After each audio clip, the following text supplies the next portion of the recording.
आज 12 जनवरी है। पूरा देश स्वामी विवेकानंद की जयंती मना रहा होगा। स्टेज पर भाषण होगा, पोस्टर लगेंगे और हर जगह एक ही लाइन सुनाई देगी, उठो जागो और तब तक मत रुको जब तक लक्ष्य की प्राप्ति ना हो जाए। लेकिन क्या हम सच में स्वामी विवेकानंद को जानते हैं? क्या हमें पता है कि जिस व्यक्ति को आज हम राष्ट्रीय गौरव कहते हैं, वह एक दिन भूखा था, अकेला था और इतने टूट चुके थे कि उन्हें खुद अपने जीवन के अर्थ पर शक होने लगा था। आज ज्यादातर बायोग्राफी वीडियो में स्वामी विवेकानंद को एक परफेक्ट संत की तरह दिखाया जाता है, लेकिन सच्चाई ये है कि पहले स्वामी विवेकानंद का जीवन संघर्षनीय था, फिर खोजी और फिर बाद में जाकर विश्वास बना।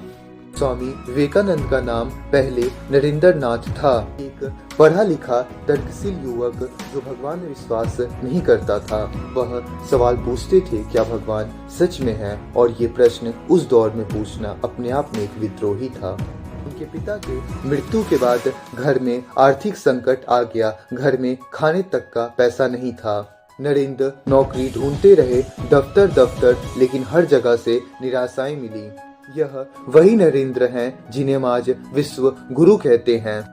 रामकृष्ण परमहंस के निधन के बाद नरेंद्र और उनके साथी सन्यास की ओर चल पड़े, लेकिन ये कोई फिल्मी सन्यासी नहीं था। वह भूखे थे, बीमार थे और समाज का तिरस्कार था। कई बार ऐसा हुआ कि उन्हें खाने तक को कुछ नहीं मिला, उन्हें भूखे पेट सोना पड़ा। लोग उन्हें देखकर दरवाजा बंद कर लेते थे क्योंकि वे गरीब थे, क्योंकि वे साधु थे। स्वामी विवेकानंद अमेरिका गए थे तो वे किसी सरकारी प्रतिनिधि के रूप में नहीं गए थे। वे एक अनजान व्यक्ति थे, बिना पैसा, बिना पहचान।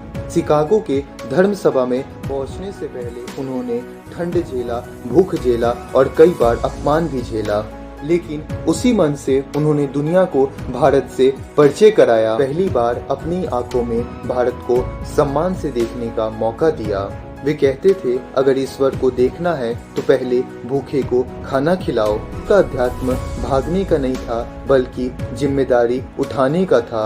आज हम स्वामी विवेकानंद की जयंती पर सिर्फ पोस्टर नहीं लगाएं, सिर्फ नारे नहीं लगाएं। ये सवाल खुद से पूछे कि क्या हम सच में मजबूत बन रहे हैं या सिर्फ बातें कर रहे हैं। स्वामी विवेकानंद हमें पूजा नहीं, परिवर्तन सिखाते हैं। अगर आज के युवा सच, साहस और जिम्मेदारी चुन ले तो वे स्वामी विवेकानंद की असली जयंती होगी। स्वामी विवेकानंद कोई मूर्ति नहीं थे, वे संघर्षशील इंसान थे। शायद इसलिए वे आज भी जरूरी हैं। आज जब हम स्वामी विवेकानंद को याद करते हैं तो जरूरी है कि सिर्फ हम उनके तस्वीर के सामने दीप ना जलाएं, बल्कि अपने भीतर अंधेरे को देखने का हिम्मत करें। आचार्य प्रशांत आज बार बार कहते हैं कि समस्या बाहर नहीं, हमारे भीतर है। हम जिस व्यवस्था को रोज अपनी इच्छाओं से ताकत देते हैं, व्यवस्था हमें तोड़ती है, प्रकृति को तोड़ती है और इंसान को भी तोड़ती है। स्वामी विवेकानंद भी यही चेतावनी देते थे कि जब मन अशांत है, तक लालच और भय हमें चला रहा है और तब तक ना व्यक्ति मुक्त हो सकता है और ना समाज। प्रशांत की दृष्टि में अध्यात्म का अर्थ भागना नहीं, बल्कि भ्रम को पहचानना है, और यही स्वामी विवेकानंद का भी मूल संदेश था।